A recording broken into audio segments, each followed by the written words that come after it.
Hello, I'm Larry Menti, and this is a special presentation of Jersey Matters. This week, we will focus exclusively on the business climate in the state of New Jersey. We go on the road to interview some of the state's most influential politicians and business leaders at the New Jersey Chamber of Commerce Business Summit held recently in Atlantic City, New Jersey. The event had an impressive turnout and brought together business and government leaders in an effort to make New Jersey more business friendly.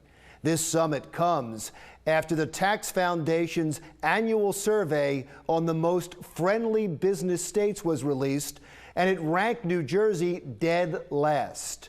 And so with that dismal backdrop, we begin our coverage with Tom Bracken, the president of the New Jersey Chamber of Commerce. How do you feel about the event? How did it go?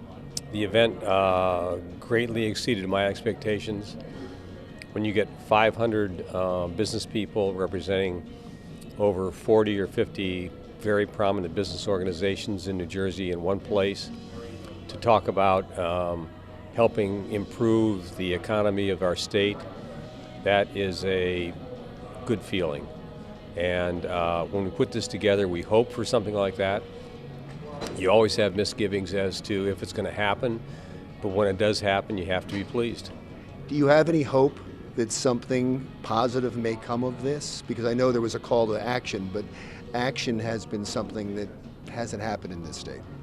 I think having had the last panel with our 4 legislative leaders, and they have differences, they can argue about issues, but they all know the issues, and they all recognize that the issues are important for us to fix. It's just a matter of helping them come to some resolution. So at the end of that session, we got their commitment to meet with us on an ongoing basis to talk about how we can assist them in getting these initiatives done, moving the state forward. That is unprecedented in New Jersey. That's never happened before. So now it's our job to take that ball and run with it and make sure that we follow through and get as much out of this as we can for the betterment of the state. Oh, that's fascinating. So the call to action, the action may not necessarily come directly from this conference, but an ongoing relationship that is established at this conference. Did I phrase that correctly? Yeah, but the commitment to have this ongoing conversation came out of this conference. And I think that came out of it because they saw the strength of this body that was here. They realized that there is a need to do something, and they're willing to sit down and talk about how we accomplish that. You said they understand the initiatives now. Mm-hmm. What are the initiatives? Well, we had 4 initiatives that we sourced through a poll of over 400 business owners. The initiatives were our transportation and infrastructure, the government mandates and regulations that are imposed on businesses, making sure we have workforce readiness to have employees, good qualified employees in the future, and then the overall tax issue. So they were the 4 most prominent concerns our business leaders came up with in our poll. So that was our agenda, having a panel talking about each of those as to the magnitude of the problems, what we should be doing, why it's hurting the state, maybe some possible solutions. And we kept all the notes on that, and we gave those to the legislators, so they have the results of all those panels.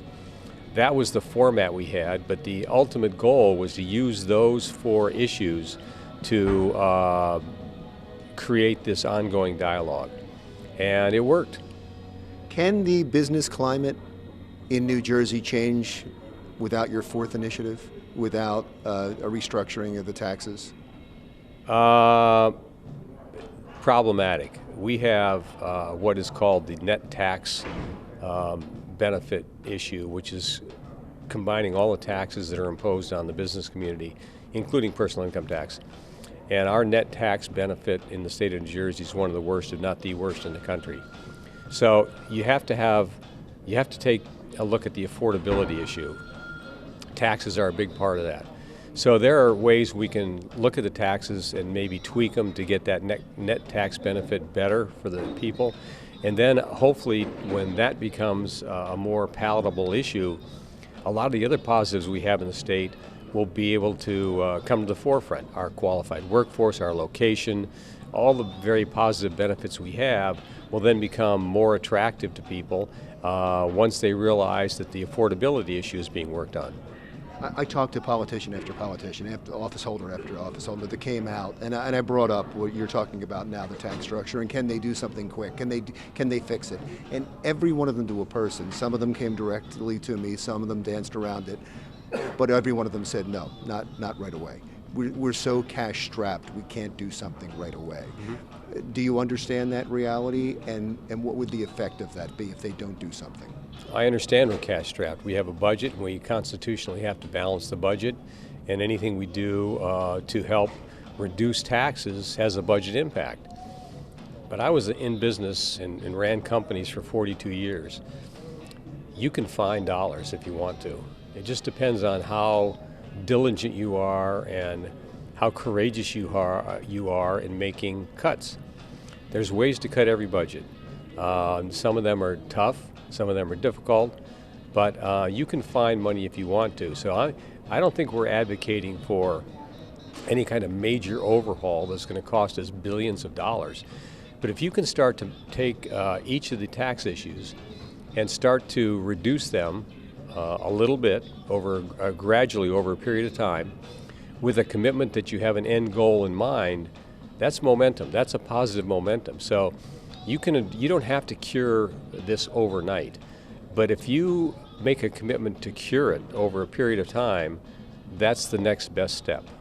And if that doesn't happen, what do you see? If they don't fix the tax structure, what is the result? We are going to have an increasingly difficult time retaining businesses, retaining wealthy citizens, attracting businesses. What that's going to do is reduce the revenue we have in the state, with a lot of embedded costs going up and an inability to increase our revenue. You have a problem. And probably the only way to solve that problem, if that's the case, is to raise the taxes. That just aggravates the problem and exaggerates the downfall.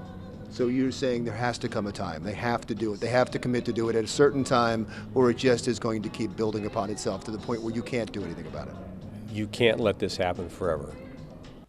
And so the hope is that business and government leaders can work together to improve the tax climate in New Jersey, but is that even possible? We asked that very question to the president of the New Jersey Senate and an expected candidate for governor, Steve Sweeney. That's next, as this special presentation of Jersey Matters continues.